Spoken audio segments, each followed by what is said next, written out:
Hello friends, in last lecture we learned about extrinsic semiconductor of n-type. We know that extrinsic semiconductor is of two types, n-types and p-types. So we already learned about n-type. Today we are going to learn about p-type. Okay. When we doped trivalent impurity in pure semiconductor, either in silicon or in germanium, then we get a p-type semiconductor. Okay, so what is these trivalent vacancy impurities? These are boron, its atomic number is 5, aluminum, its atomic number is 13, then gallium, its atomic number is 33, and indium, its atomic number is 49. These are trivalent impurities.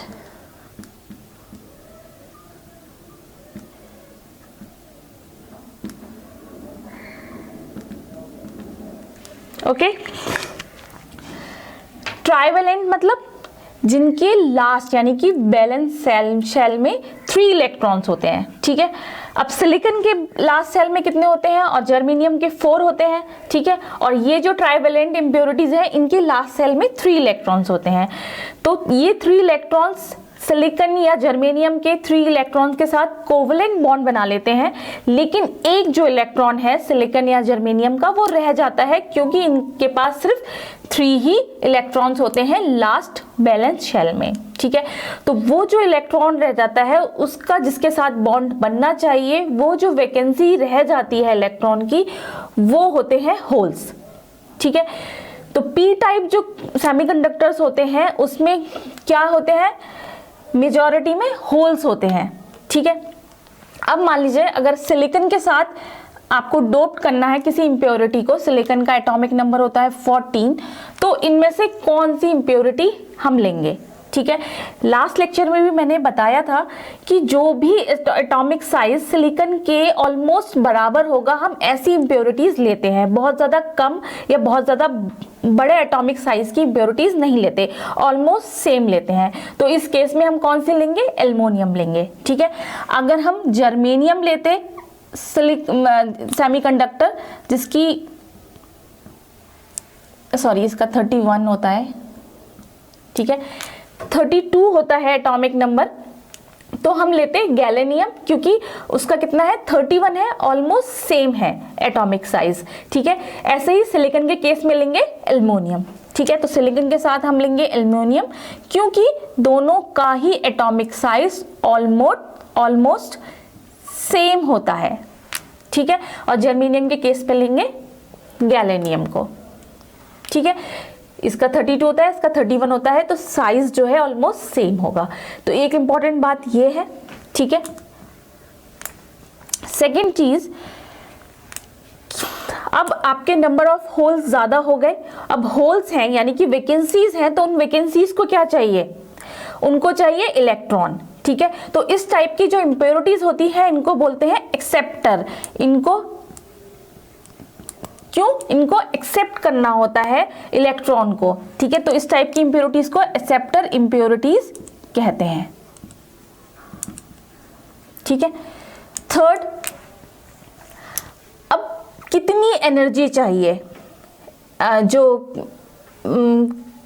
Holes हैं उनमें जो electrons आते हैं जिसकी वजह से current flow होता है. ठीक है, तो स्मॉल इलेक्ट्रिक फील्ड पे भी कोवलेंट बॉन्ड ब्रेक हो जाते हैं और करंट फ्लो हो जाता है. ठीक है, तो इस केस में जो एनर्जी चाहिए जर्मेनियम के केस में चाहिए होती है 0.01 EV और सिलिकॉन के केस में चाहिए होती है 0.05 EV, जो कि रूम टेम्परेचर पे ही आराम से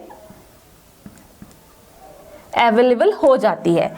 ठीक है, अगर रूम टेम्परेचर पे भी पी टाइप सेमीकंडक्टर पे इलेक्ट्रिक फील्ड अप्लाई किया जाए तो उसमें क्या होगा, करंट फ्लो होने लगेगा। ठीक है, और जो बॉन्ड कोवलेंट बॉन्ड ब्रेक होते हैं वो उसके लिए कितनी एनर्जी चाहिए होती है, 0.01 EV और सिलिकॉन के केस में 0.05 EV, जो कि बहुत ही स्मॉल है। जबकि इंट्रिंसिक यानी कि प्योर सेमीकंडक्टर के केस में यही कितनी थी, 0.7 EV जर्मेनियम में और 1.1 EV सिलिकॉन में। ठीक है। फोर्थ, हम डोपिंग करते ही क्यों हैं? क्योंकि लास्ट लेक्चर में भी मैंने बताया था, डोपिंग इसलिए करते हैं क्योंकि हम चाहते हैं जो हमारा सेमीकंडक्टर है, our semiconductor become independent of temperature, temperature से इंडिपेंडेंट हो जाए। ठीक है। तो इस केस में क्या होगा, ये इंडिपेंडेंट हो जाएगा टेम्परेचर से। ठीक है।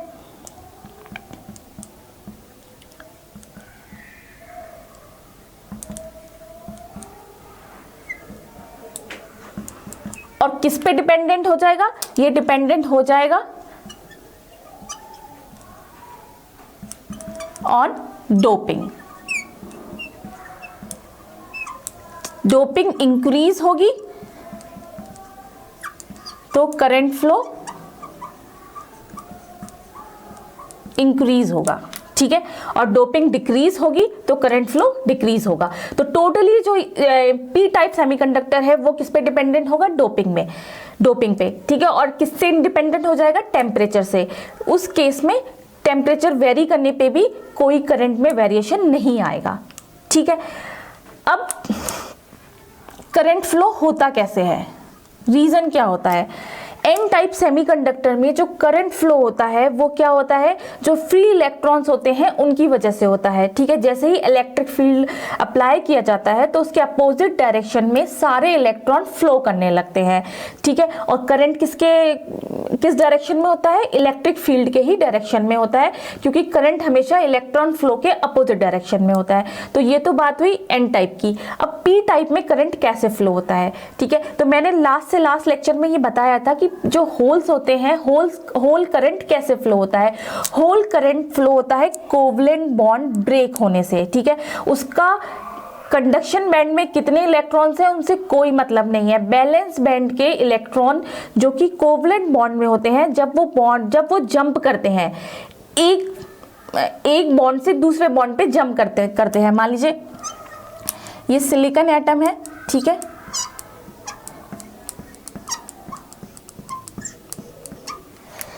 और ये सिलिकॉन के साथ एल्युमिनियम लेंगे हम। ठीक है। ये एल्युमिनियम का है। अब यहां पे है वैकेंसी। ठीक है।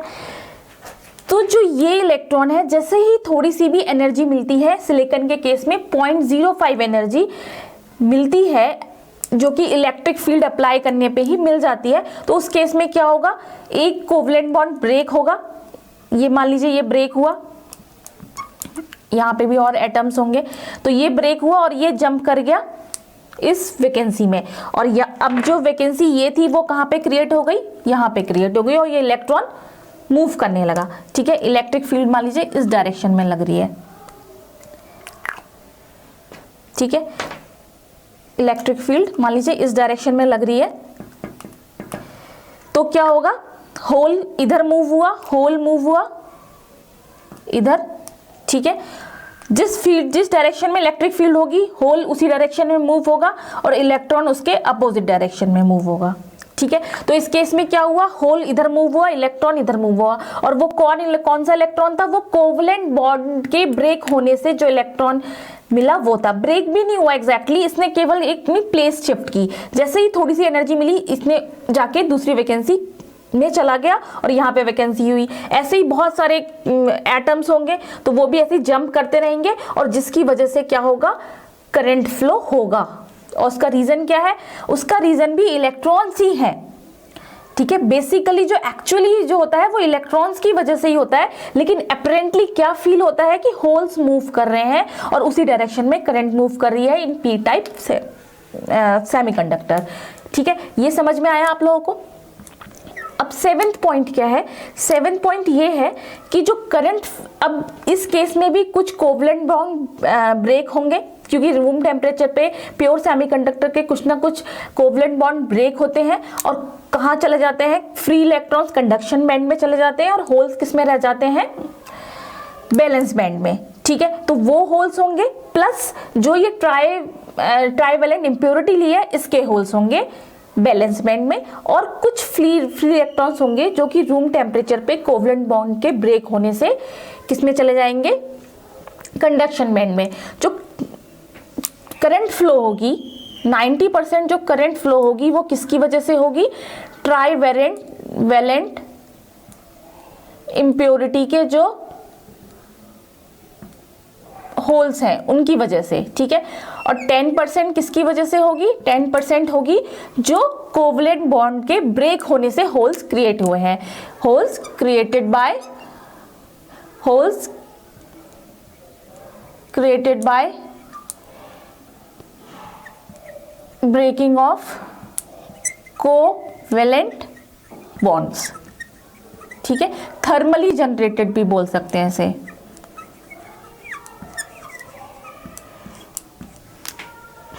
ठीक है। तो मैक्सिमम किसकी वजह से होगी, मैक्सिमम होगी ट्राईवैलेंट इम्प्योरिटी की वजह से, और कुछ यानी कि 10% जो होगी वो होगी जो कि थर्मली जनरेटेड फ्री इलेक्ट्रॉन्स हैं उनके जो होल्स होंगे उनकी वजह से, ठीक है। अब 8th point, P type semiconductor में जो मेजॉरिटी कैरियर्स होंगे वो कौन से होंगे, होल्स, ठीक है। क्योंकि ट्राईवैलेंट इम्प्योरिटी की वजह से जो मैक्सिमम होंगे क्रिस्टल में वो होल्स होंगे, और माइनॉरिटी में क्या होंगे, इलेक्ट्रॉन्स, ठीक है। क्योंकि इलेक्ट्रॉन सिर्फ उतने ही होंगे जो थर्मली जनरेटेड है, जो कि किसमें चले जाएंगे, कंडक्शन बैंड में, ठीक है। तो ये मेन कंसेप्ट था टोटल पी टाइप सेमीकंडक्टर का, ठीक है। अब नेक्स्ट लेक्चर में हम पढ़ेंगे कि इनकी कंसंट्रेशन कैसे वेरी करती है, उसका फॉर्मूला क्या होता है, ठीक है। ऐसे ही पढ़ते रहिए, सब्सक्राइब कर दीजिए चैनल को। Thank you so much, take care, bye.